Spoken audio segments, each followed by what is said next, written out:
Welcome, Guy Morley, my friend. How are you? Very good, Nico. Thanks. How are you? I'm good, man. Good. Haven't seen you for a while. Haven't seen you since what, 2001? 2001, 2020, No, it was 2001. 2001. That's like the We were in millennium. we were in 2001, 2021. So we didn't know each other back then. 2001. That would be something, wouldn't it? Going back to those good old days. Yeah, that'd be Uh, quite a connection. I've kept that long up.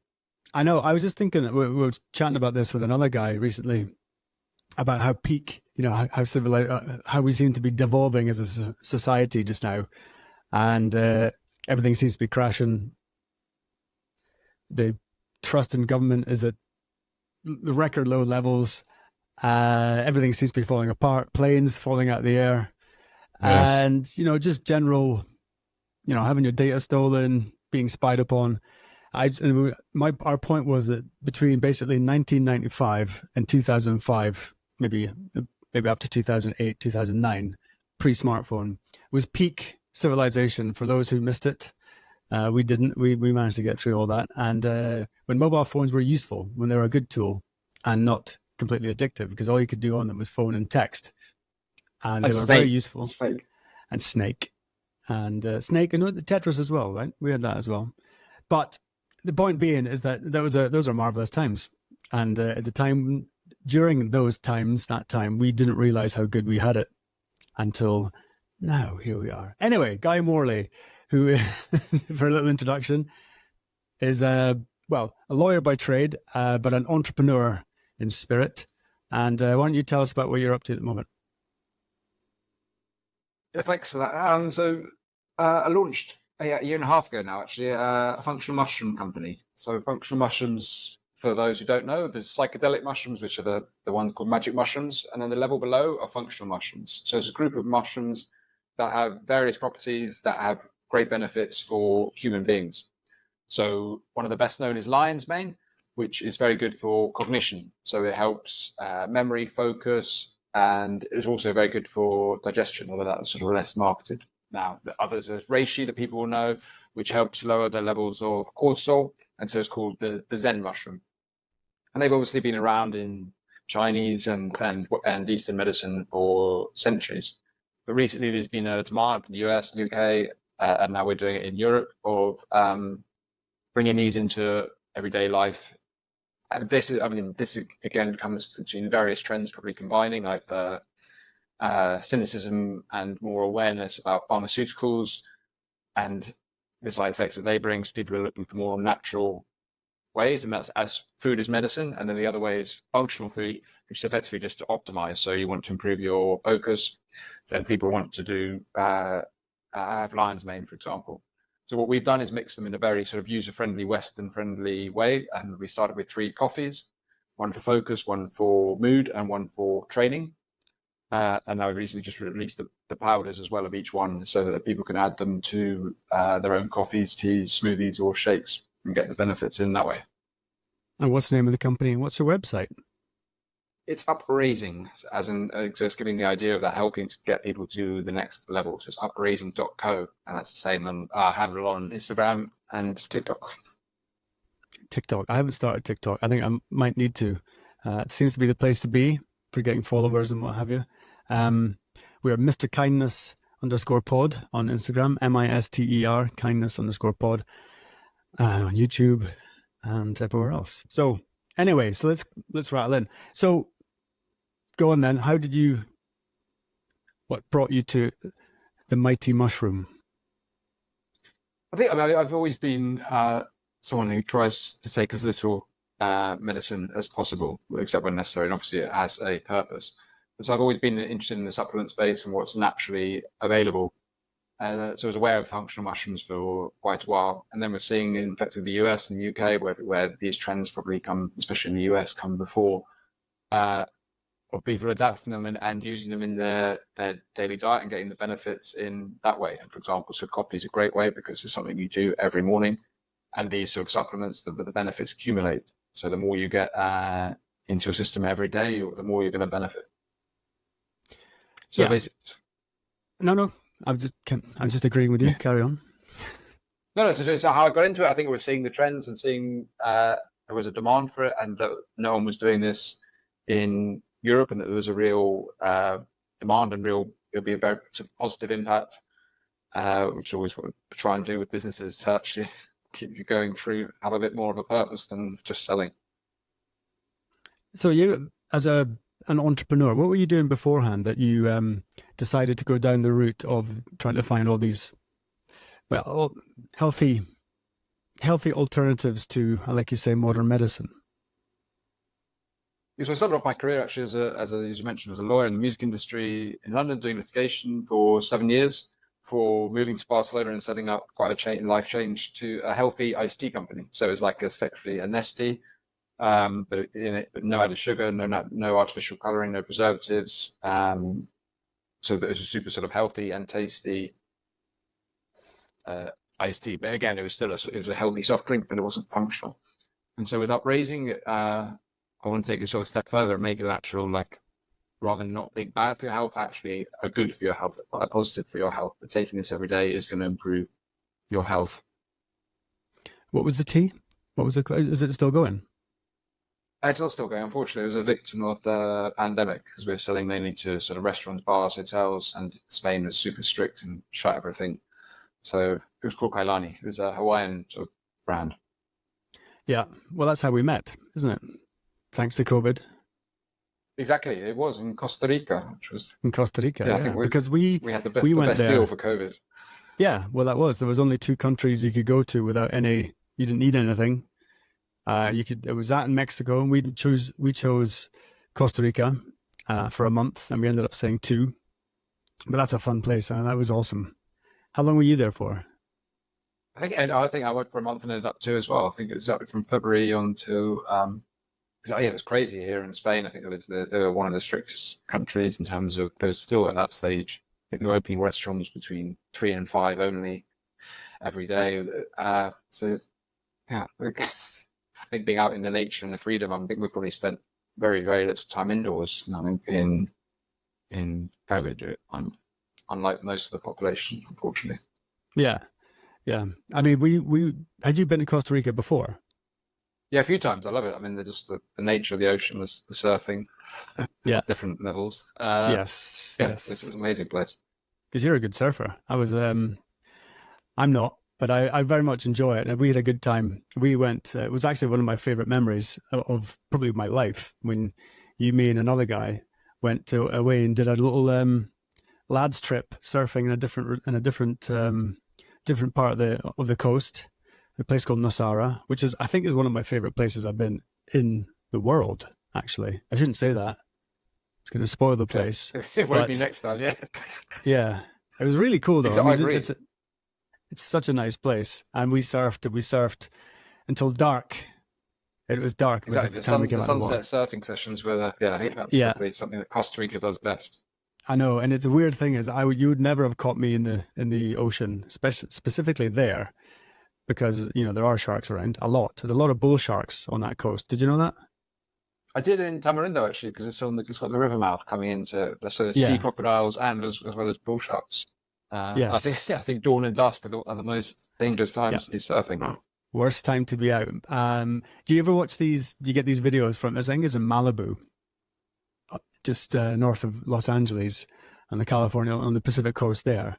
And they have a guys with drones they're just filming over the breaks, and there's guys people sitting out there surfing, just sitting on the surfboard waiting for their wave, and you can see these giant shadows under the water, and they are inevitably they're juvenile great white sharks, but they're still a great white shark, even if they are just a kid. And they are apparently they're the ones that are most likely to attack you if you're going to get attacked. It's because those are the ones who are they're the most curious, and they haven't got the experience to stay away from, surfer. I had a guy on the podcast who got attacked by 2 great whites at the same time, and it was a similar situation. It was the juveniles, and he got 2 juveniles at the same time attacked him. And whereabouts? That's a good point. In Jeffreys Bay in South Africa. Have you heard of that place? It's a very famous South Africa. spot. I think cold water I and know. sharks makes it less attractive to me. I know. But they get them, yeah. I mean, it's all over South Africa as well. And yeah, so basically, as I said, we spent a lot of time surfing, and you know, it's kind of magical being in the ocean at that time.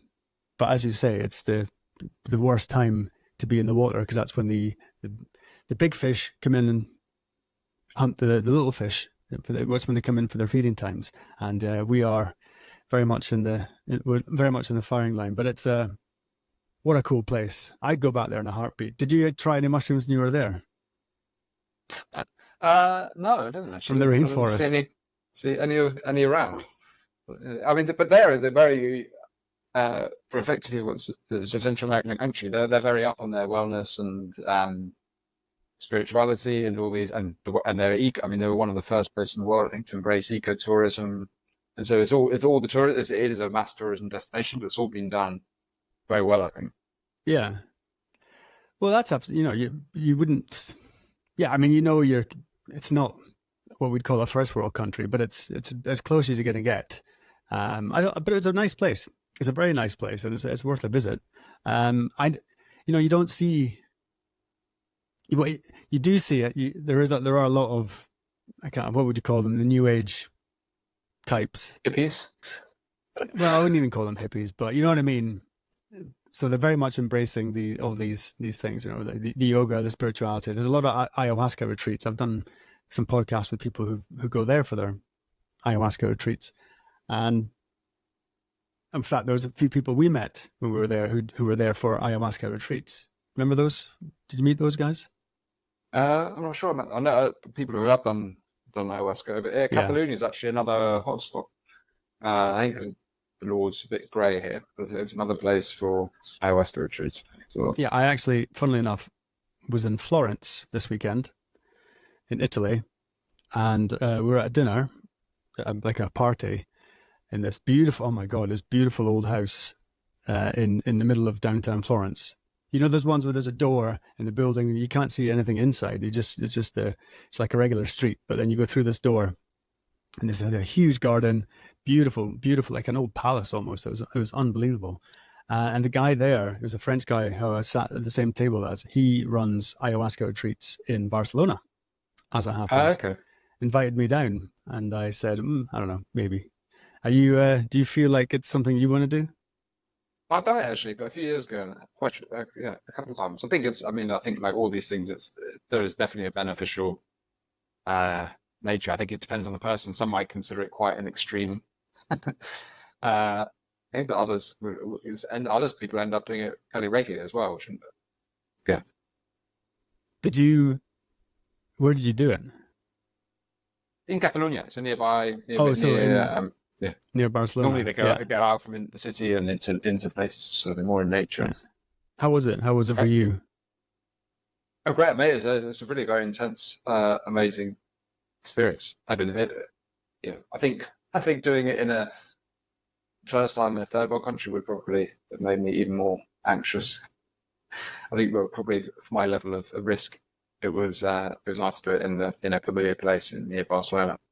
For an English lawyer. Exactly. How far I've come from those offices. Yeah. But did you come away with any like life-shattering visions or things that changed your life profoundly? I think that, like all these things, I mean, from doing any sort of personal development tools, from therapy to ayahuasca to mushrooms, it's sort of all different level on the spectrum. And I think you always come away with learnings. I think for me, it's another tool rather than sort of the one answer. Yeah. I've done full, but I can sense your reticence. No, I've done quite a few people who've had pretty, very, very profound experiences from it. So anyway, we're straight off topic already. Yeah. So the mushroom thing, I use lion's mane pretty much every day.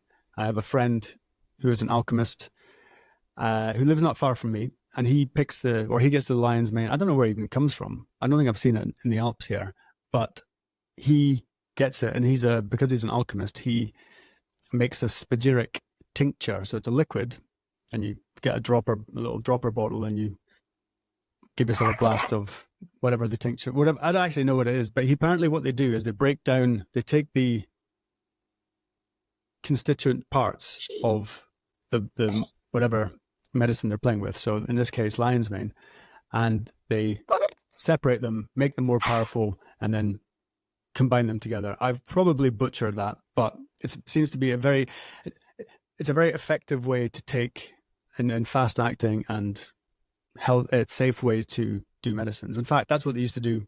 That type of medicine making was done. It was done for hundreds of years, up until about 120 years ago. That's what people were taking. They were taking spagyrics. You go to the pharmacist or the alchemist. That's what one of the ones around here is called, the alchemist. And so that's how they used to get the medicines. So that's the one I take. I haven't really gone for many of the other ones. I've done a few of the nootropic ones, but so what is it about lion's mane that is so good for you and why it's so popular nowadays? We should just explain it. It's maybe perhaps be helpful to define nootropics and adaptogens. So nootropics are basically anything that help cognitive function, and they don't actually have to be natural. So, for example, Adderall is a nootropic. Caffeine is obviously natural, but is a nootropic. And adaptogens help your body or your mind adapt or respond to stress. So, for example, Reishi that I mentioned earlier that calms and balances out cortisol, that's an adaptogen. So lion's mane is a nootropic because it helps cognitive function. I think its appeal is the sort of culture of productivity and focus and getting things done, and rise in ADHD, which there are studies ongoing about helping. So I think it's sort of probably of the moment when people see the ADHD rates are increasing hugely, and also other diseases that are increasing, which helps, dementia and Alzheimer's. So it deals with different generations, and I suppose the appeal is it looks after one of our brain, which is obviously important for what we're doing. So I think that's probably the appeal for lion's mane. Yes, it is. So it can give you, in short term, it can help your focus and it can also long term be protective to your brain, protecting you from dementia and Alzheimer's. How does it work? It's one of the few things that can pass the blood-brain barrier, and effectively it contains the NGF, so the neurogenesis growth factor, which effectively will then help new neurons grow in your brain in a way. So it actually helps regenerate your memory and brain. Yeah, I'm quite fond of that. As you get older, I don't know what it is. Whether it's you've stored so much memory in your brain by the time you get to my age that sometimes it's difficult to access those particular memories. So, for instance, I will, so the word or the name or something's on the tip of my tongue, but I just can't remember what it is, and so that I'm really quite conscious of that. And have you heard of obviously because you're in the mushroom world, you've heard of Paul Stamets, this guy? Yeah, of course. Yeah. He's a good father. So well, yeah, he is, isn't he? So he came up with a stack, and a stack, for those who are listening who don't know what it is, it's basically when you combine a few things to get the best possible outcome from it, and it's niacin. So I can't remember that. It's a B vitamin, I think, isn't it? Is it? Anyway, yeah, I think it's not natural, isn't it? I'm not 100% sure. So. Yeah. Anyway, it's the one that you take and you get a flush. I didn't take it today because last time I took it before a podcast, I had a very red face and red hands. Yeah. But it makes all your nerves kind of tingly, and so he suggests that you do it with lion's mane and the niacin to flush it into your extremity, into your nervous system, and he also recommends a little tiny bit of a little microdose of psilocybin mushrooms as well for the exactly. I think that's the stack is the magic mushrooms, psilocybin. I think the niacin, one reason that they include that is also so it limits the effects. So you can't effectively do an overdose an overdose, but you can't go too far on the magic mushrooms. And the lion's mane obviously helps because it's again the cognitive function and helps cross the brain barrier.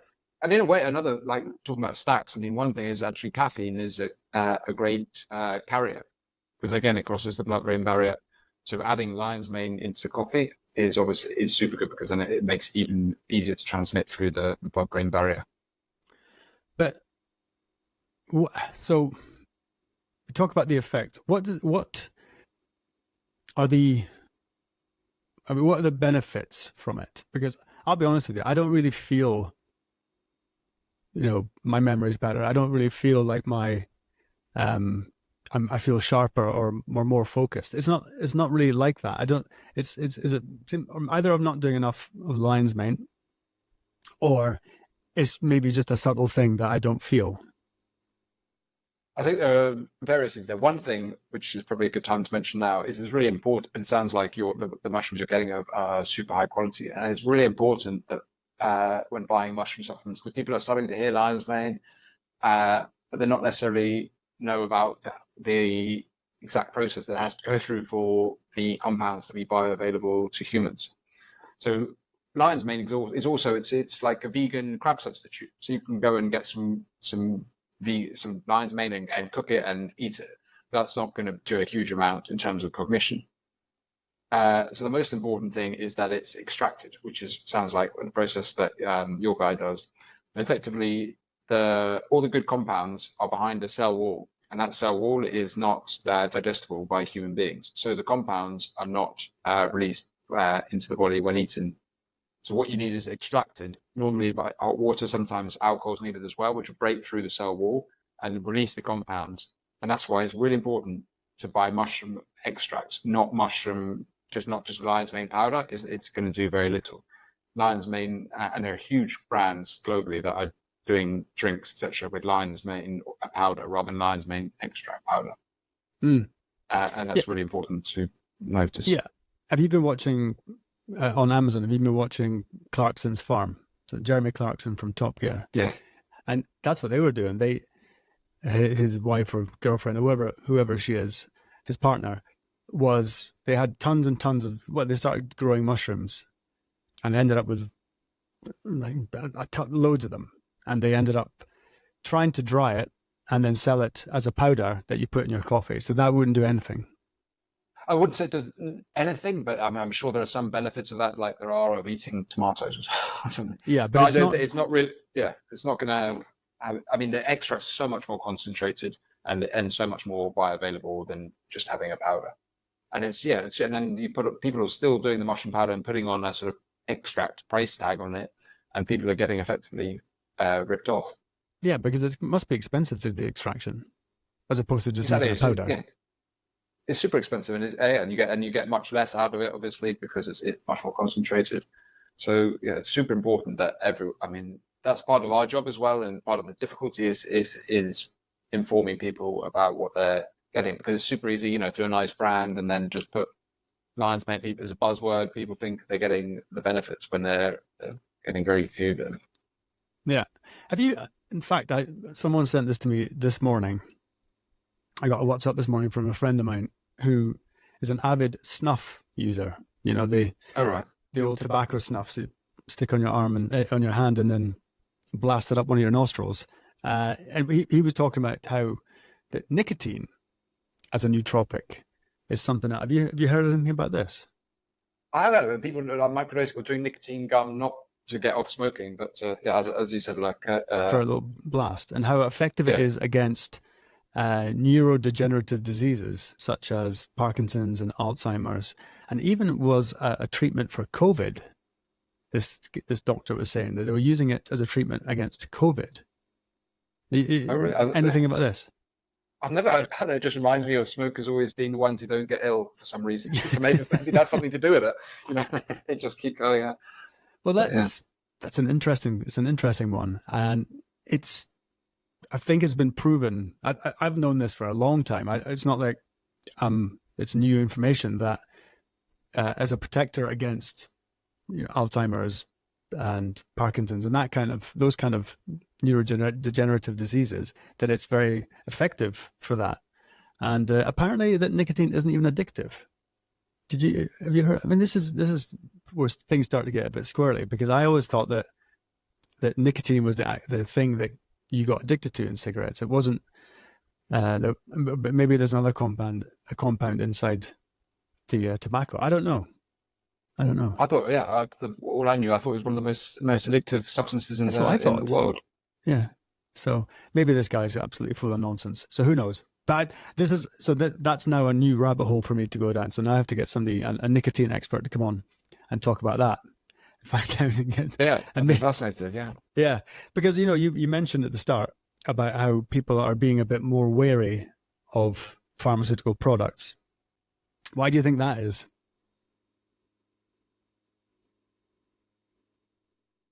I mean, I think it's probably been around. Just being careful what I say here, but I think it's probably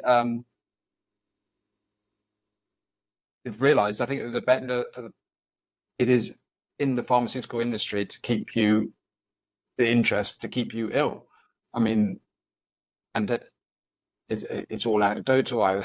But there are stories of people effectively releasing a pill with known side effects. But then when the person develops those side effects, then it's just a good business model, isn't it? They can then do another pill that deals with those side effects, which then has those side effects, which then they can. Because their interest is making you a customer for life. I mean, you see that Ozempic, for example, people are talking about, and I'm not an expert at all in this area, but people is the problem with it seems that if you stop, you can put all your weight back on. It's perfect, isn't it? For a business. So you're gonna have to be taking that for the rest of your life. And I think that is the other side. I'm saying some people are getting more wary about pharmaceuticals. Some people are sort of diving in. I mean, but I think you've got to go with your natural gut of like which is healthier, living a healthy lifestyle. And I understand it's hard with all the ultra processed foods, the way the food industry as well as the pharmaceutical industry is set up. But which is going to give the better results? Eating and exercise healthily, doing exercise, or taking an injection every however long you have to take it to lose some weight. It's a funny one. I know someone, no, I won't mention their names, of course, but who does take Ozempic. And I have to say, the difference is pretty stark. But then, like you said, you're on it for life. And I think there are pretty horrendous side effects, can be pretty horrendous side effects to it, that you just see anything that seems like it's too good to be true. It usually is, especially when it comes from, large corporations.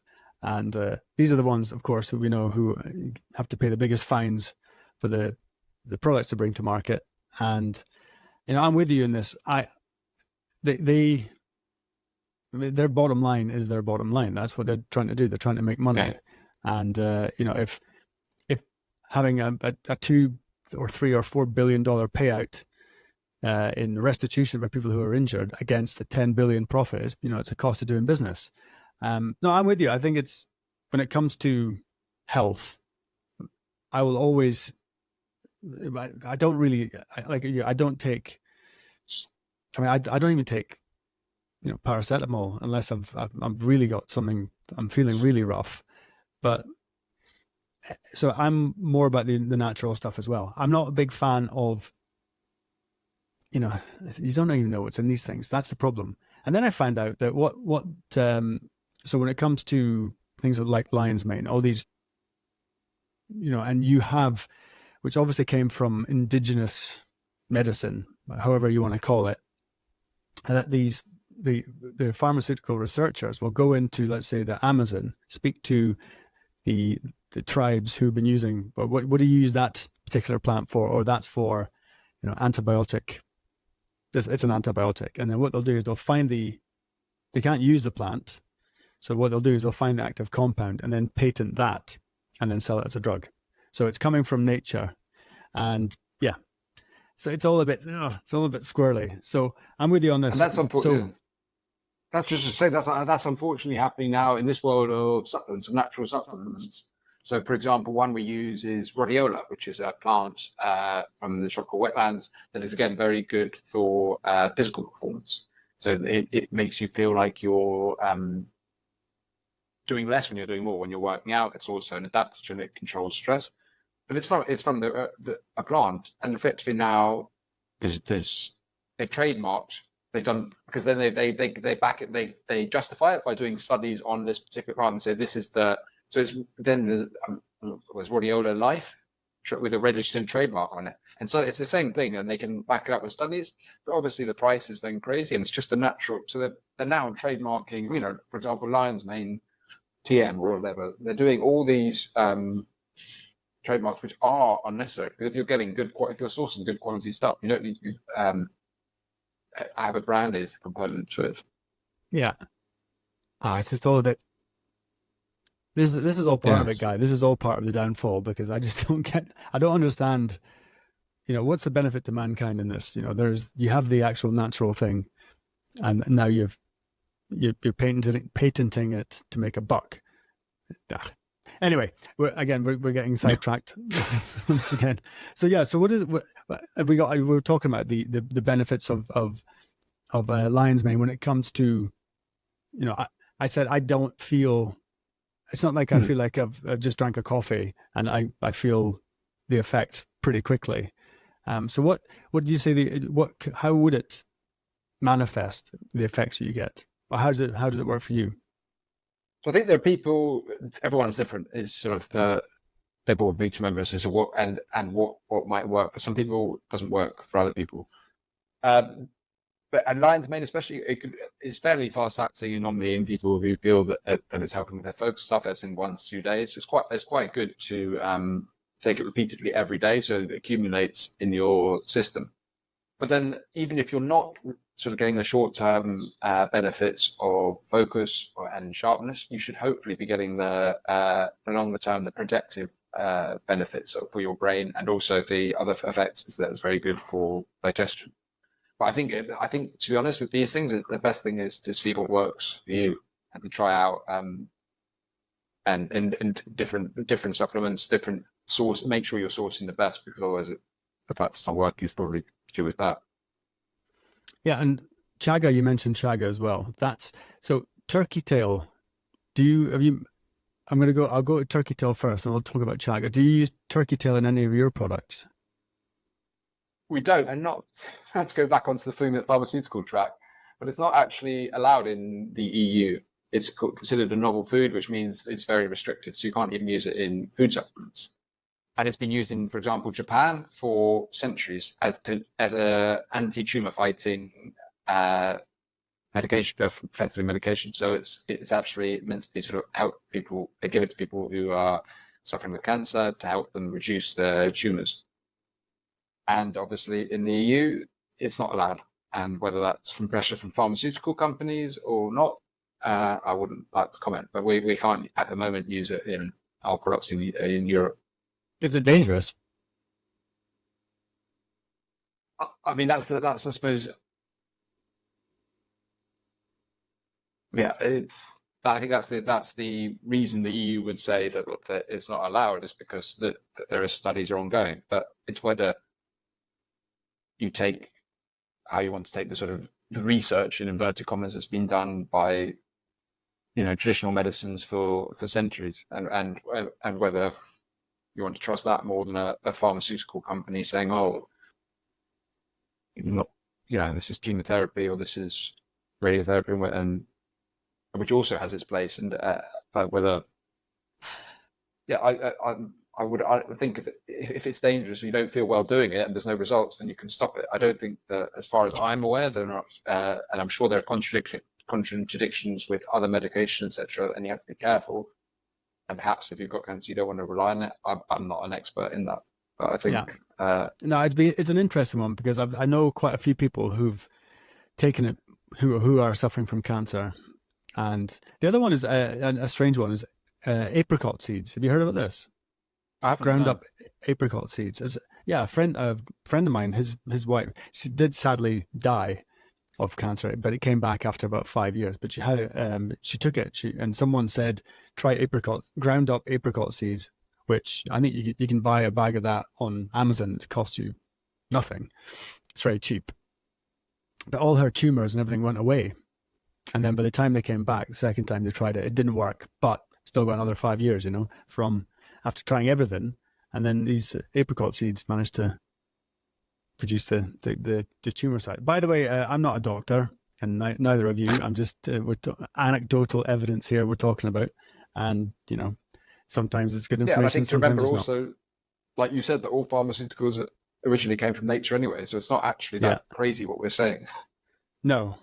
So yeah, the chaga. What about the chaga? What's the good stuff? That's meant to be one of these wonder mushrooms. Yeah, so chaga is actually it's a parasite that grows on birch trees. So it's one of our ugliest mushrooms. But you can find it in birch where there's birch forests wherever you are, and it's just a little brown thing coming off the tree. But it's actually one of nature's most powerful antioxidants. So like a gram of that is something like eating 600 blueberries. So it's very good for that. It's very good for reducing inflammation in your body, which is obviously good for all purposes. And it's very good for natural energy. So I would call that the sort of one that's good for your body. And that's got history as well. I mean, in Finland, when there was rations for coffee in the World War II, what they did is they used chaga because it gives you energy and it gives you it's got a slightly bitter taste. So they just replaced coffee with chaga, and they made their own coffees without coffee with chaga. That's an interesting one, because this must be a good 10 years ago. I started drinking. I tried them. I bought a few boxes, and then when they finished, I didn't replace them.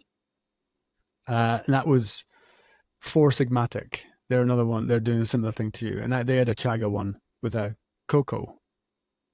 But no, It was not. There was no coffee in it. It was you got the boost came from the chaga. Have you got one without any caffeine in it? Not yet. We've got the powders. So the powders you can add to your own decaffeinated coffee or tea or smoothie or shake or whatever you want. So we've got the mix that you can then add to your. I mean, especially for chaga and the energy, people use it in protein shakes, and we mix it with a couple of like the rhodiola that I mentioned earlier. Yeah. So it gives you a real natural boost. I'll have to get some from you. Yeah, of course. Yeah, that sounds like good. So you've got 3 drinks. So one of them, which one has the chaga? Life Force. So it's got chaga, rhodiola, which I mentioned earlier, which is very good for performance, and shisandra, which is it's called qi in Chinese medicine. That means literally life force. So very good for vitality, etc. So we've got the coffee, and then we've got the powder for each. Yeah, that sounds like quite. So that sounds pretty interesting. Also, so the the rhodiola one. What did you call it? Life Force. Rhodiola. No, but what's the rhodiola? What's the full name for it? Rhodiola rosea. Rosea, that's the one. Yeah, and I've been seeing a lot on various fitness influencers or whatever you want to call them on social media. They're talking about that a lot, and that seems to be because there's one guy I follow who is very big on the evidence. On the study. I think he's even a PhD. Actually, This Huberman. No, his name is Lane Norton. Okay, this American guy as well. I think he's been on the Huberman Lab, and he's been on a bunch of different podcasts. But anyway, I like him because he reads all the papers, basically reads them all through, and he actually knows what they're talking about. I wouldn't have the first clue, and he mentioned that one as being a very good, like a pre-workout drink for boosting energy. How does that one work? Huberman's a big fan as well, and we put exactly the sort of dose that Huberman recommends in a serving of coffee. So the idea is that coffee. People use coffee as a pre-workout anyway because it increases your energy and increases your physical performance. So we've made it sort of the ideal pre-workout coffee, adding in these supplements. So rhodiola, they think, and this is they want by reducing the amount of adrenaline done when you're exercising. Normally during the exercise increases the amount of adrenaline, and they think rhodiola reduces that. So one, then you can carry on doing more, but also afterwards you don't get the post-workout crash when the adrenaline goes down because it's never gone up as much. So that's how they think that works. But again, it's been used by people hiking around mountains, etc., for centuries. Is that a mushroom too? There's a plant from the tropical west wetlands of Asia. Yeah. So I need all these fun things. I've actually just got back after being pretty lazy the last couple of years. I'm getting myself back into good shape. I don't know. I think it might have been COVID during the COVID times. I sort of, don't like to really admit this, but I lost my mojo during that I time. think, yeah. Funnily enough, I wouldn't say lost my will to live. That not like that, but I almost a feeling of what's the point? What's the point? And plus the gyms were shut, and there was a bunch of stuff I couldn't do. But I'm getting back into it again.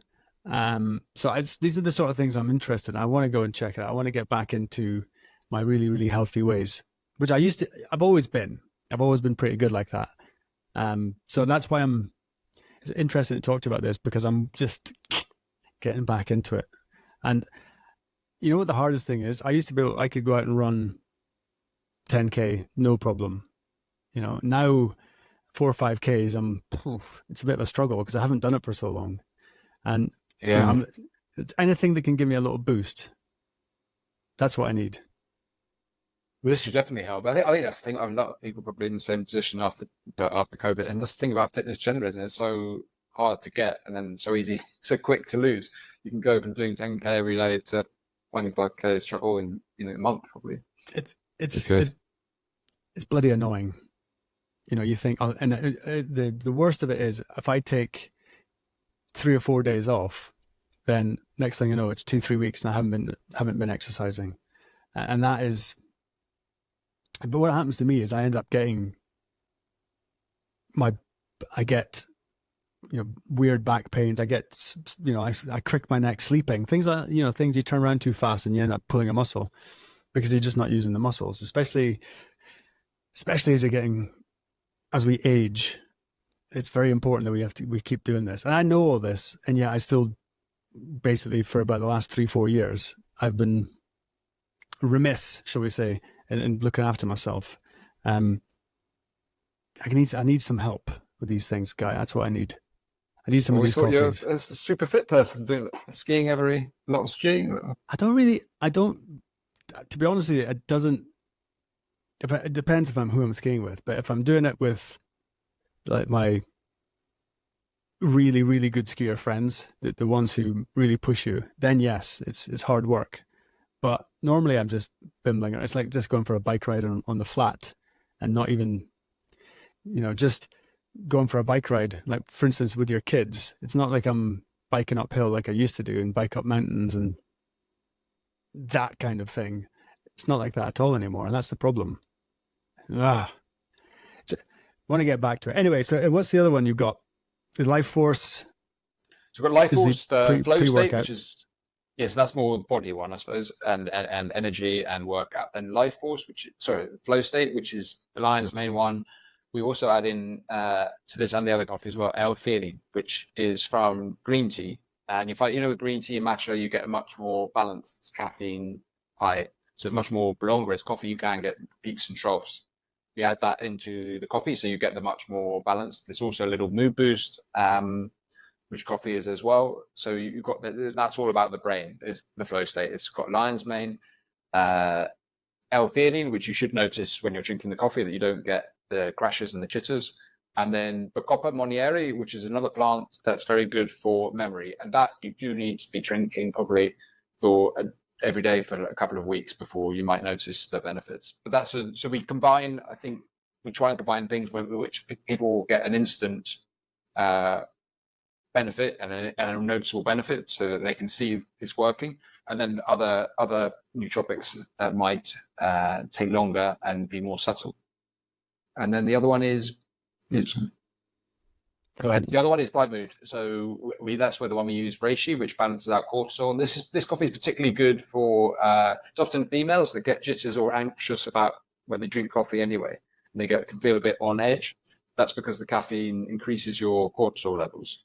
So what Reishi does is balances out your cortisol levels. So mixing it in with coffee is amazing. And the reviews we get is like girls who've sort of given up coffee and never gone back to it, and now are sort of drinking coffee again because they don't get the nervousness that can be associated with it. And we add in L-theanine again in that one, and 5-HTP, which is a precursor to serotonin. So it helps your body produce serotonin effectively. So it makes you feel better.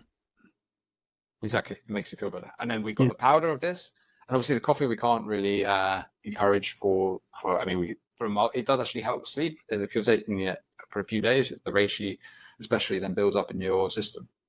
The other way is getting the powder and mixing it with hot water in the evening, so like a tea before going to bed. And the reishi should increase your deep sleep by quite a bit. So if you've got a tracker, a sleep tracker, etc., I'd look at your deep sleep ratio before, and then after taking for a few days, and see what happens. We've had people increase by up to 50% in their deep sleep. Wow. I had some L-theanine this morning. Okay. Just as a capsule? Yeah, as a capsule. So it's obviously lab made, but I have that.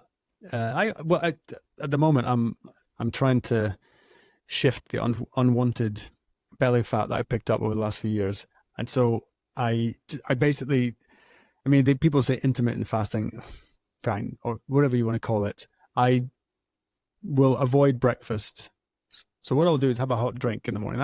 That's a good one, because I don't know what it does to your belly, your gut. I don't know what it does, but if I have a cup of tea, caffeine-free tea, for instance, it's an uncaffeinated hot drink, I'm fine for the first couple of hours, but then it's harder to ignore the sometimes, the hunger pangs, because when you do I don't know if you've ever tried it, but when you skip breakfast, which when I was a kid is the worst thing I could ever have thought about, is to fast for 18 hours or even 24 hours.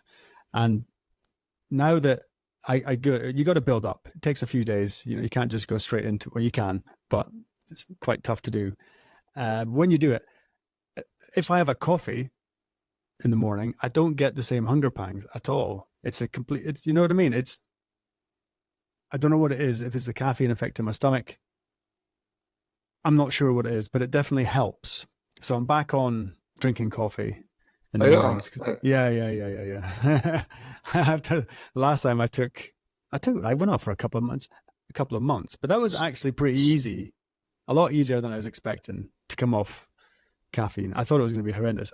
Saying that, I only ever really have one a day. I have especially this Swedish friends who they will drink coffee all day long, and even before bed they'll have an espresso, double espresso, a couple of hours before they go to bed. Yeah. I don't understand how that is in any way good for you. I'm not even sure you get the effect of caffeine. Yeah, I don't think it, to be honest, I don't think it is good for you. I think the people sleep, and even though they think they're sleeping, the people have now done sort of tests on the quality of the sleep, and it's not good sleep. But I think, as you said, like coffee's got various benefits, especially, I mean, if you're not drinking it every day, if you, it can boost your metabolism apparently the cycle is normally about 2 weeks. So if you weren't drinking coffee and then you have coffee for 2 weeks, you'll start burning more fat, start doing more stuff, but then you should probably cycle off it again and then up, because otherwise your body adapts. But again, it's very good if you're fasting. It doesn't break the fast, and it is an appetite suppressant. So yeah, so it is. Yeah. Well, it's a stimulant. It's like taking other stimulants. Exactly. And you'll feel hungry. Yeah. So I do intermittent fasting, but now I don't. It's not 2:00. I haven't eaten today. It's more. I think you can train your body whether that's cooking or not to one breakfast. It is. It's a habit. How long have you been doing that for? Quite a few years now. I mean, I can maybe on a weekend, and it's not a sort of religious thing. It's just now I'm not hungry in the mornings. Yeah. So, and then I like to do my workouts and stuff before eating. So, yeah, for years now, I rarely have, maybe once a week, have a breakfast or a brunch or something. And how do you feel it affects your productivity in the morning if you don't eat? Good. I think now I probably don't notice it because I'm used to it. But I think definitely if you do eat, you can get the slump afterwards and then you think, you don't want to work out, and you also probably less interested in working, and you feel a bit, like a lie down, I suppose. But I think that's probably because you're probably not. But so I think there is. So when do you normally break the fast? What time do you normally eat? So I'd say lunchtime, which in Spain is obviously quite late, around 2, and then I'd probably eat early as well, like 7:30, 8. Yeah. So then it is, but it's not that I'm not religious about. I mean, it just. But it tends to be with doing this intermittent fasting without really thinking about it now. Yeah. Do you count calories? No, No. I don't. I've never no. really. I don't think I've ever. I wouldn't know how to. So let's put it that way. And I notice my friends who do it. I have a friend who he usually does like he'll eat. He won't have breakfast. He'll eat at lunchtime. But what he will do is every Monday he will fast 24 hours, and he looks good for it. He looks good for it. It's just an easy way to keep the weight off. I think just by you're reducing the calories, and as I think has been, some people will say it's not true, but it's all about calories in and calories out, and how that affects your weight. And taking a day off once a week is probably a good thing. Certainly once a month. You do. Yeah. Yeah, I quite like the 24 ones because I think it's quite you're going to eat that evening, if it's based one evening to the next evening, so it's not particularly hard to do. Because I think for me personally, if you're not going to eat all day, then it becomes. I mean, I started this year actually with a 7-day fast, which is just water and some coffee. Go on. But again, it's out of curiosity is how it affects you. And it was amazing. I was playing a game of paddle before, not being sensitive and retrospect, but on day 6, I played a game of 2 hours of paddle. The amount of energy you've got from you're not, you haven't eaten anything. And I think, but then you get into when you're doing fasts like that, you're getting into the autophagy. So, I mean, there are studies ongoing about it, but of how it can break down the damaged cells in your body effectively. So, and you feel and look amazing after some days. Your skin's like glowing, and I think you do just give your body time to recuperate. But how was it? So when I've never done more than a 24-hour fast, and by the time it comes to dinner time, when you want to break that fast, I'm pretty darn hungry, and the thought of then going to sleep feeling that hungry. How was it? When did it hit you the worst? When did you start to feel that the worst? Yeah, I agree. The first day and probably the second day as well, you get a bit hangry, you get a bad mood. But once you've done that, then that's it. So that's why probably it's quite. If you're going to do a 3-day fast, it's probably relatively easy to do a 7-day fast because you've got to put the worst first 2 days. But oftentimes I think I'm going to do what I sort of play it by ear. Things I'm going to do a longer fast, and then day what you fail or you decide on day 1 that could be not going to, and then other times it just happens, and then make the most of it. What about you? Haven't gone down the carnivore route, have you? No, I mean I think now all the studies are saying you should be upping your proteins. I eat quite a lot of eggs and meat in the evenings. But no, I mean, I like vegetables anyway, apart from the benefits.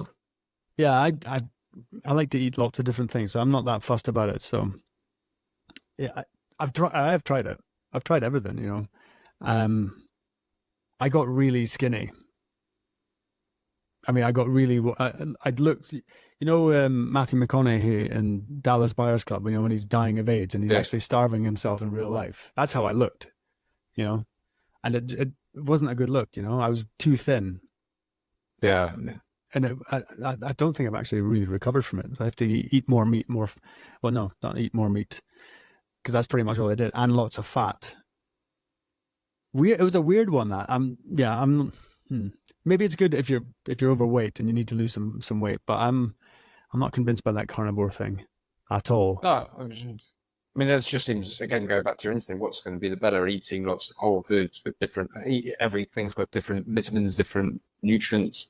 So eating just one thing is probably going to... Yeah, it's a bit boring. To me, it doesn't seem to make sense. Yeah, exactly. And you're going to get sick of it, and then you're not going to keep it up.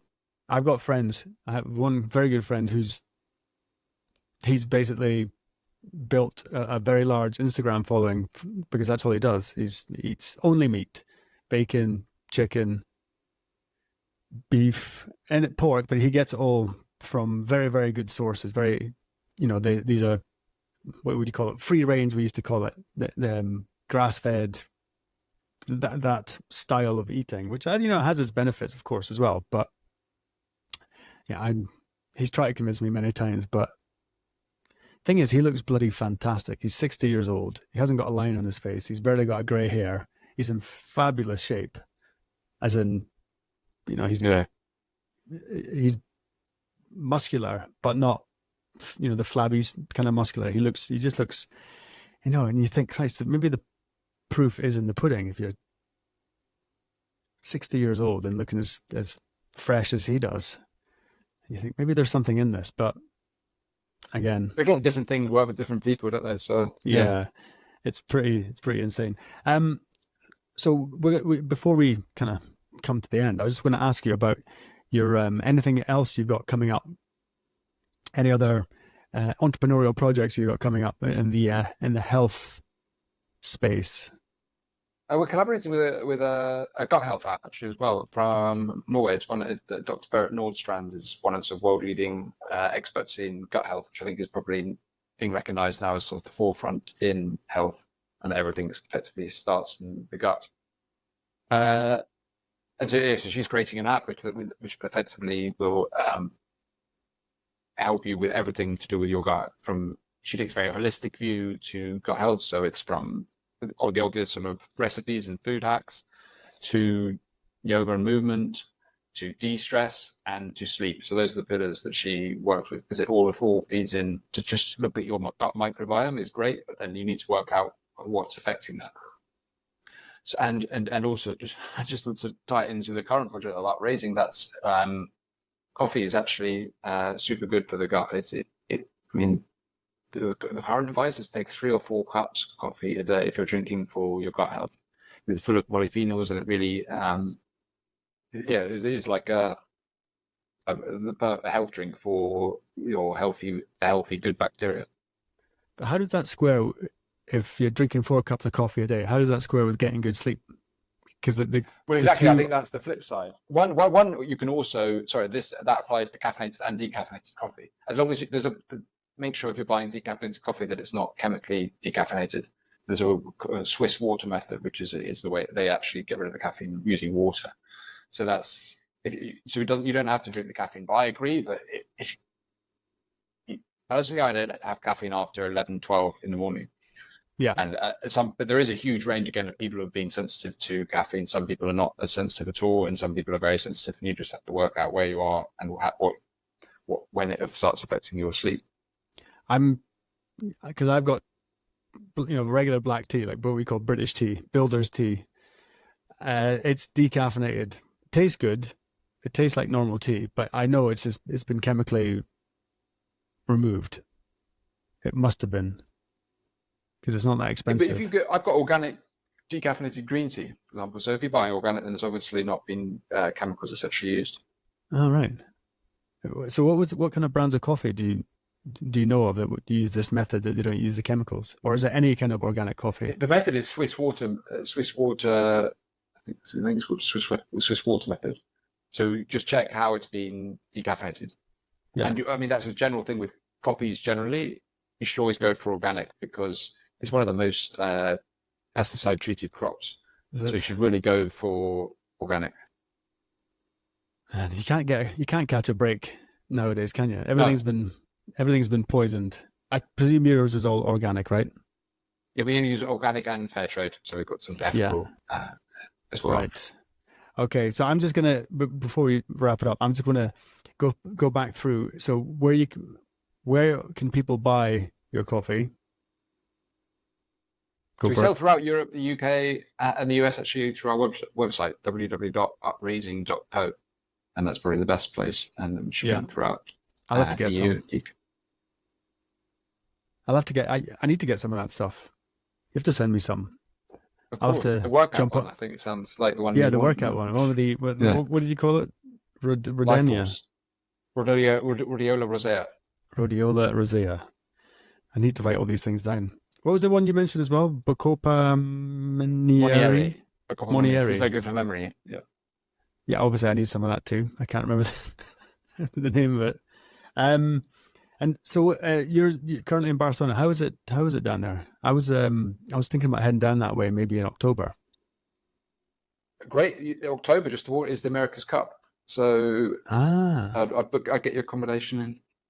Yeah. Or maybe unless I've rented out my room for a fortune, you're welcome to stay here. I can get a sofa. Is it with the good weather now? Just starting, yeah. It is always relatively good, but it's starting to get properly hot.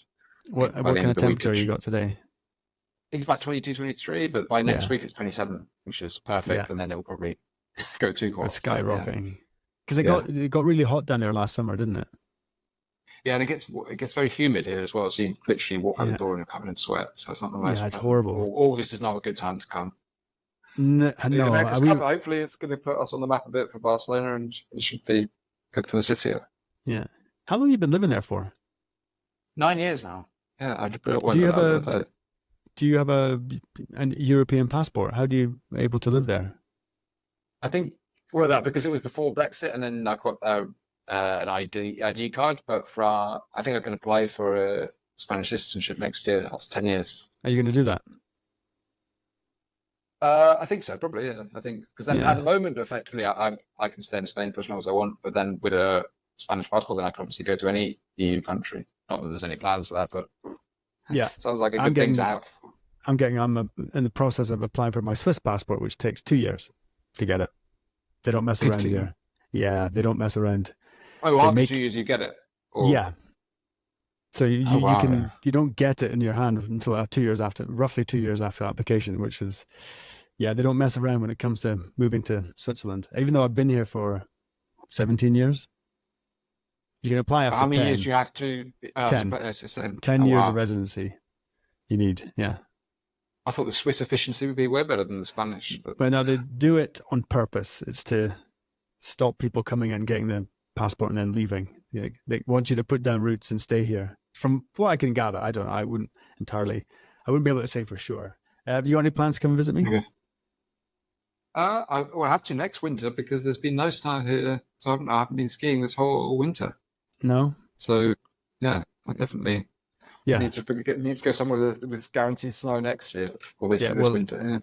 Yeah. It snowed on the peaks on the mountains last night, because it's not cold, but it's not warm, and it rained pretty hard last night. So yeah, it's late May, coming into early June, and it's going to be, there's still tons of snow. So it's, you got all the bike parks, the downhill biking here. They can't open them because they're all covered in snow. They won't be able to open them. And a few years ago, they weren't able to open them until the middle of July because there was still too much snow on the trails.